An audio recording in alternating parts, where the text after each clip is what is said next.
maybe. Who's been doing online gyms at the moment? Let me know, raise a hand, people, because apart from the fact that I have not worked out for quite some time at the moment, when I was working out, I was quite enjoying my online gym. And last night, the guy who runs my gym, he's just like one of the most savvy businessmen I've ever met for someone of his age. Like, a boy is young, he is all about it, loves business. It's really cool to watch him like flourish and do his thing. But anywho, he started doing a weekly like a Q&A session. It was sort of like a YouTube video. He came on, he had 4 tips that he talked about, and then he was like, cool, does anyone else want to share their tips? And we can just have like a round table. And it was really cool. It was done through Google Hangout or Google Meet. And I just thought, damn, these are some tips that other people need to hear. So there's 4 tips in here from Dylan from Underground. Go and follow the Underground Ballarat on Instagram, maybe? Underground Movement? I don't know. It's like a black, so I'll put the logo in there.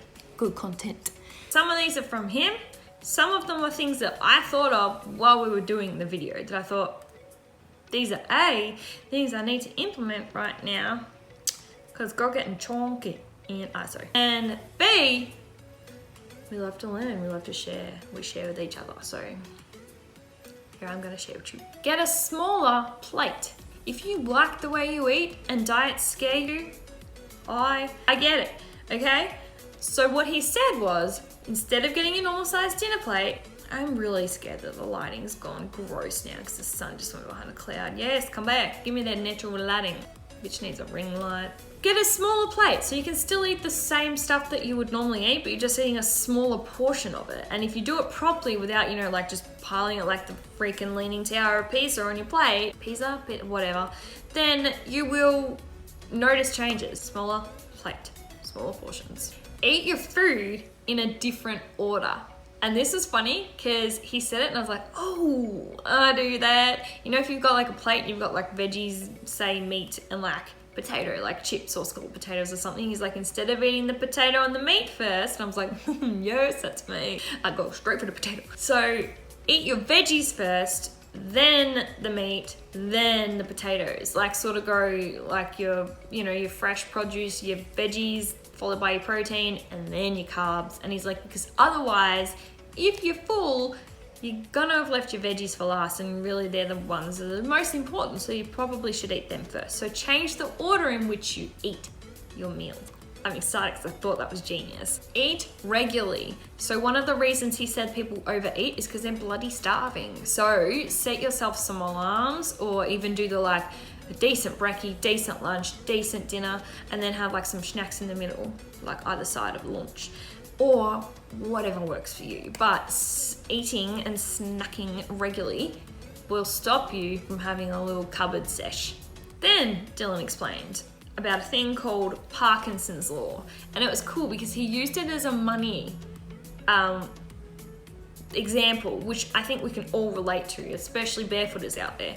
So that whole the more you earn, the more you spend thing, like it doesn't matter how much your wage increases, you always seem to be broke until you started barefoot. And so he was like, it's the same thing, but with food and your grocery shopping. So if you go to the supermarket and you buy like a crack load of food and you've got it all sitting there, you will find a way to eat it all. So he suggests that you literally clean yourself out. Great. Clean the pantry out, clean out the fridge, eat the whole house and home down to nothing, and then get a week's worth of shopping and plan your meals so that you know what you're buying, and it makes it easier. You can't overeat because you know you're saving that for the next meal or whatever. So he suggests only buying what you need and then eating it until it's gone and then starting again, because otherwise you're just going to continue to eat. One from Laurie, shout out to Laurie. Shop the outside of the supermarket. Have you ever noticed that all the naughty stuff is generally in the aisles? So if you don't need to go down an aisle, don't do it. You know, fruits and veg, and then you've got your meats and your non-meats, and then you've got your milks and your non-milks and frozen stuff. But generally, bread, yum, I love bread. Generally, the bad stuff is contained in the middle, like your snacks, your biscuits, your chippies, your chocolates. Yummy. Soft drink. So shop the outside.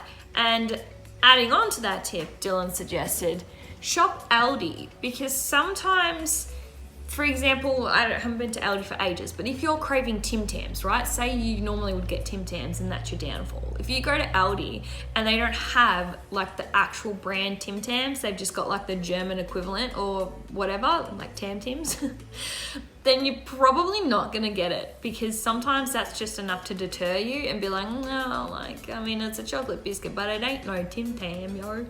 So shop Aldi.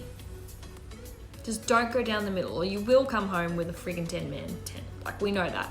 We know that about Aldi. Chainsaw.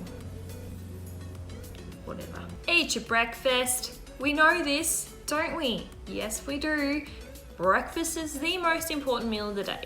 Have yourself a breakfast that's got some protein in it so it'll keep you fuller for longer. That was one thing that I picked up on while being a part of this gym at the Underground, is that my breakfast, while I loved it, I would be hungry by the time I got to work. And I'm like, why am I hungry? Like, I'm eating a really good breakfast. And Shelley said to me, well, you don't have any protein in it, so there's nothing keeping you full. And I was like, damn.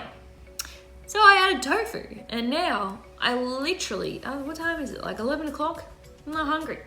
I'm having a coffee, like I'm not hungry, because I had a really decent breakfast with tofu, which is your protein, and it's filled me up for longer. So eat your breakfast. It also kickstarts your metabolism and gets everything flowing and going, and metabolism, the good thing about that is it helps you lose weight because it goes in and it goes out, you know? Science. Again, we know it. But drink a crap load of water. And I have heard recently by a couple of different sources that if you are trying to lose weight and you can't, maybe up the water, because it could literally be that you're not drinking enough water.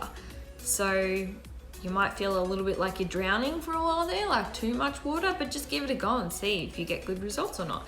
Because water, very important to hydrate your body. Another good tip from Dylan, eat something different on the weekends. So if you're a meal planner and you meal prep and stuff like that, you've got your weekdays and then you have something exciting on the weekends. Like, even you can get like gluten-free and like make homemade pizzas that are pretty healthy, like get all the good stuff and you can make a homemade pizza.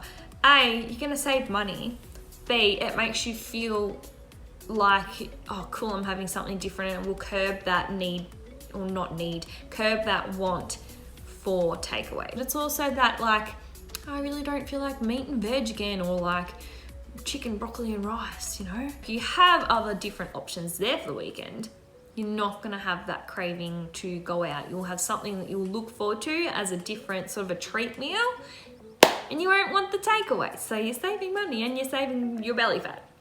Win-win. One that I have found to be a really helpful tip, it's a little bit like airy-fairy, and I don't think this is gonna work for everyone, but intuitive eating.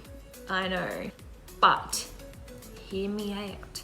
So I love apples, but every single time I would eat an apple, I would get very severe bloating and like awful stomach pain, and it would just not end well, you know?